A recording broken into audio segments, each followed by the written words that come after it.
on, I think that's going to be next on Collision. Whereas over here, we got Over Easy. Not at all surprised to hear. I should have guessed Yoshi. I'm actually kind of embarrassed that I didn't. Eggs. You know, with the tag like Over Easy. Yeah, that's a good call. Also, it looks like this guy might be from Chile, if chat is not mistaken. I feel like I could really rely on chat a lot of times to actually give me the right info though. So I will verify in a little bit. But yeah, looks like we got a Chilean, which is actually pretty cool.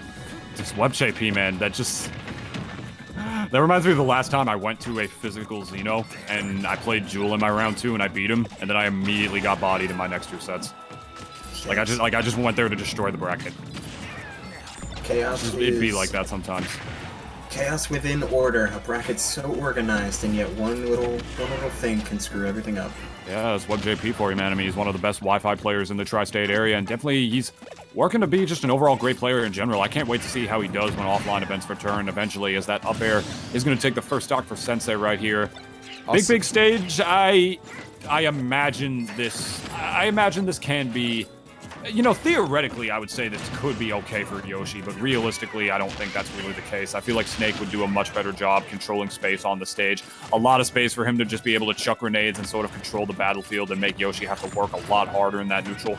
Because Yoshi, like I mentioned earlier with the Mancha set, has some of the best, literally the best airspeed in this game, but the question is really, how much is that air acceleration and that airspeed going to really matter that much when the entire stage is now just like a minefield?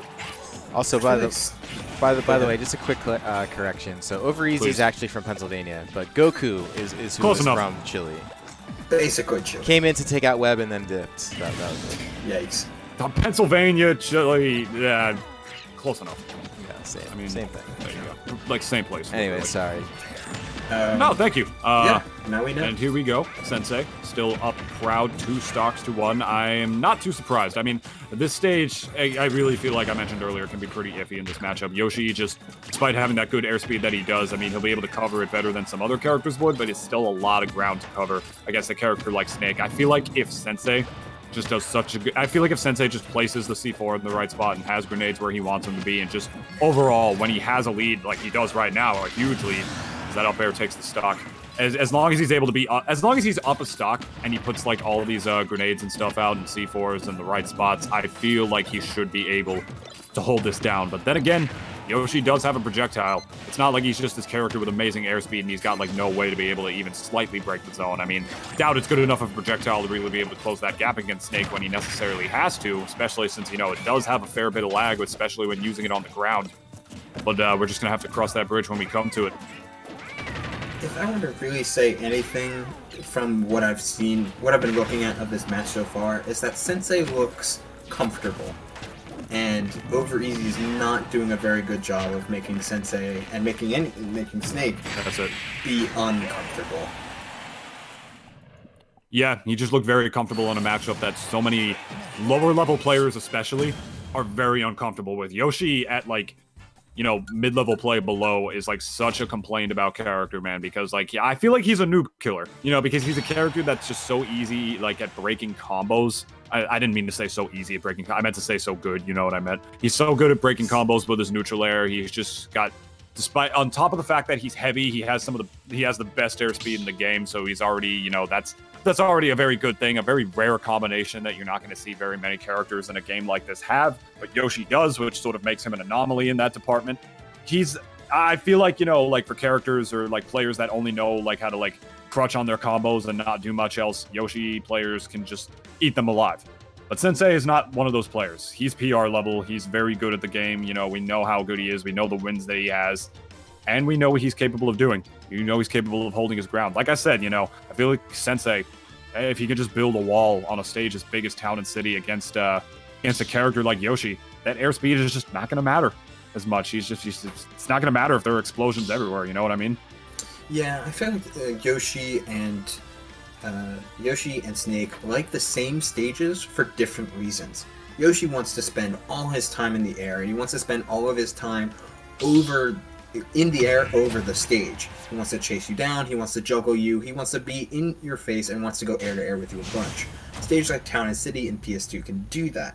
However, Snake likes those same stages because he can bounce grenades up all over the place. He can set up traps on these platforms. He can use that whole stage to have so much room to pretty much be like to set up minefields and to never let you have a moment to rest. So while in theory and on paper, PS2 might be Yoshi's best stage, but against Snake you have to really reconsider a lot of what makes Yoshi's tools good against a character like Snake. For sure, my friend, for sure. I feel like against so many other characters, Yoshi would just have such an easier time because he can actually bob and weave around them and fight them. And, you know, in this matchup, I would say, you know, I would say the same theoretically, you know, with just, you know, Snake's placement of his mines and his, his grenades and his C4s and whatnot. I feel like Yoshi would have an easier time getting around that than most other characters. But at the end of the day, I feel like that just doesn't matter as much, that he's just such a big target, you know, not really a reliable projectile to really break the zone against a character like Snake. It's a good projectile, don't get me wrong, but it's just not reliable enough to really be able to really break Snake's zone, you know? When you're playing a set play character, oh my god. Speaking of set play. Yeah. More like set breaking right there. Yeah, really. Not some, we don't, okay, that's 2 in a row there, like, over the course of game 1, there was almost no, like, Yoshi ground pounds. Game 2, he throws out 2 in a row. It's a little bit of adaptation here, showing that Overeasy's not a complete slouch. He's not the noob that we were making him out to be, but... Oh, I'd never called him that. I said Yoshi was a noob killer. When you calling him a noob? It was implied in the low to mid-level players have a hard time with Snake. That's not what I said at all. I said lower to mid-level players have a hard time fighting Yoshi and dealing with Yoshi. Yeah, no, I wasn't talking about Overeasy at all, my dude. I would never say that. My apologies. No, it's okay. Don't worry about it. But that is not what I said at all. Sorry about that. No, I was saying mid to lower level players complain about Yoshi a lot. Like, they don't like fighting him. Like, he's a very, like, I called Yoshi a noob killer character because he's got a really good combo breaker and his airspeed is the best, plus the fact that he's heavy. A lot of lower level players don't know how to deal with that. No, I said that. I didn't say that Overeasy is a low level player. Yeah, I misremembered your words. Yeah, no worries. Misconstrued them. Forward Regardless, really, he's pushing Snake's. He's pushing out where Snake's weak at the moment. He's going for a bit more. We've seen a bit more pivot grabs, a bit more pressure off stage whenever Sensei ends up committing to his Cypher and recovering high. Oh, bouncing off the stage. Holy. Jeez. Very high percentage. Snake was any lighter of a character. That could have been a death right there. And speaking of death, the C4 just catching Overeasy a little off guard at the left side of the level. Now it's over at the right. Got to be careful of that as he regains stage control. Might be able to even this game out relatively quickly. I mean, the Snake is at 185. Definitely going to be looking for those up tilt or F tilts to the up airs, or just a raw up smash, whatever he's going to be able to get. Sensei, of course, you know, Snake no stranger to racking on damage just by creating the minefield that he does. If there's any character that can, like, you know, there's any character that can tack on insurance for second stock, it's definitely Snake, as Yoshi's back throw actually almost does it right there.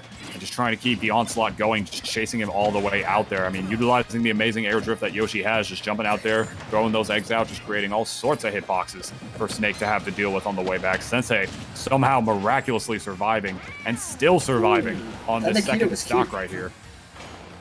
Pulled out Nikita and switched around. Oh no, he's fine. We're good. He's actually a genius. You know, he knew what he was doing right there, egg rolling off the stage like that. Back air, yeah, that's done. Yeah. Putting up that wall with the Cypher right there and just putting his way back up. Oh man, that was a beautiful play right there. Actually, you know, Snake after the whole time just covering space with C4s and grenades, doing basic Snake set play stuff. He just does an option that's completely out of the box right there and out of the bag right there, just ciphering up so he can get the back throw. So he can get the back air. Let's take a look at this again.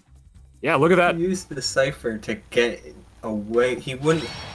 In order to get to that height, he would have had to get to ledge first, which probably would have required an air dodge, and then jump from ledge or ledge hop. He said, whatever, man, I'll just get there with Cypher and cut out the middleman. I don't need no ledge.